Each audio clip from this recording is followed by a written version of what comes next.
नमस्कार दोस्तों, आप सभी का सनातन आराधना में निधि सिंह स्वागत कर रही है। आज हम लोग जानते हैं कर्मा पर्व के बारे में। क्या आप जानते हैं कि भारत के आदिवासी समाज में एक ऐसा पर्व मनाया जाता है जिसमें प्रकृति, पेड़ पौधे और देवताओं के प्रति गहरी आस्था दिखाई देती है। यह पर्व है कर्मा उत्सव। आइए जानते हैं इसकी अद्भुत कथा और इसका क्या महत्व है, उसके बारे में आज हम लोग बात करेंगे। सबसे पहले कर्मा जो पर्व है इसके बारे में जानेंगे। कर्मा पर्व खास तौर से झारखंड, बिहार, छत्तीसगढ़, मध्य प्रदेश, उड़ीसा और बंगाल के आदिवासी समाज में बड़े हर्षोल्लास के साथ मनाया जाता है।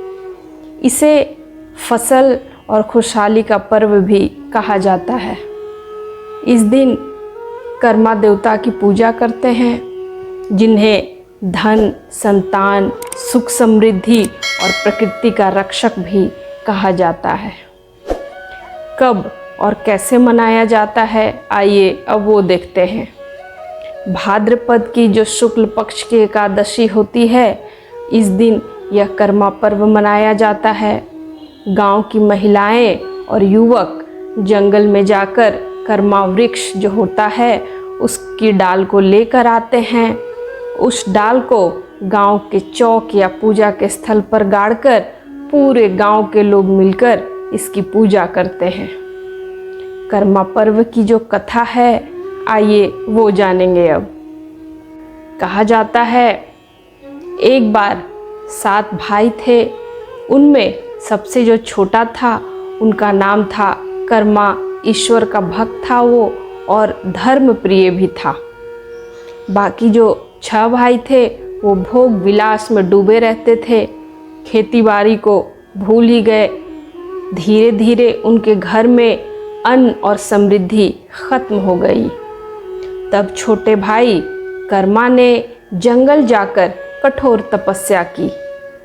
उसकी भक्ति से प्रसन्न होकर कर्मा देवता प्रकट हुए और परिवार को सुख समृद्धि का आशीर्वाद दिया। तभी से यह पर्व शुरू हुआ और कर्मा देवता की पूजा की परंपरा चली। तब से कंटिन्यू चल ही रही है। अनुष्ठान और परंपराएं क्या है, आइए अब वो जानते हैं। इस दिन युवतियां उपवास रखती हैं और कर्मा देवता से अपने परिवार की रक्षा और खुशहाली के लिए प्रार्थना करती हैं। गांव के युवक युवतियां मिलकर कर्मा का जो नृत्य होता है वो करते हैं, जिसके हाथ में हाथ डालकर गोल घेरा बनाकर गाना और नाच करते हैं। ढोल, मृदंग, नगाड़े, थाप पर पूरी रात गांव गूंज उठता है। पूजा के बाद सामूहिक भोजन और आनंद से उत्सव मनाते हैं। कर्मा पर्व सिर्फ पूजा नहीं है, बल्कि प्रकृति और समाज को जोड़ने का एक उत्सव है। यह हमें याद दिलाता है कि पेड़ पौधे और धरती ही हमारे जीवन का आधार है।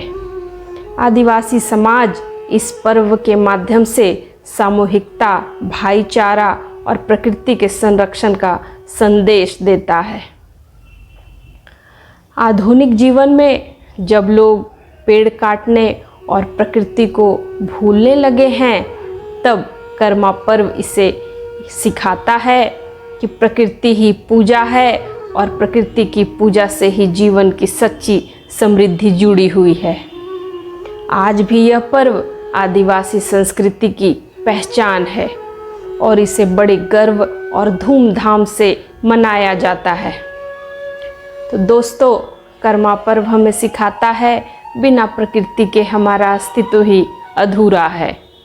आइए दोस्तों, हमें यह पर्व सिखाता है कि बिना प्रकृति के हमारा अस्तित्व ही अधूरा है। आइए हम भी इस परंपरा से प्रेरणा लें और धरती की रक्षा के लिए कुछ करें। धरती माँ की रक्षा का संकल्प ले और ये अपने जीवन का आधार इसे बनाएं। अगर आपको ये वीडियो अच्छा लगा हो तो सनातन आराधना को ज़रूर सब्सक्राइब करें, लाइक करें और फॉलो करें, और इंस्टाग्राम और फेसबुक पर भी सनातन आराधना को ज़रूर फॉलो करें। जय जोहार।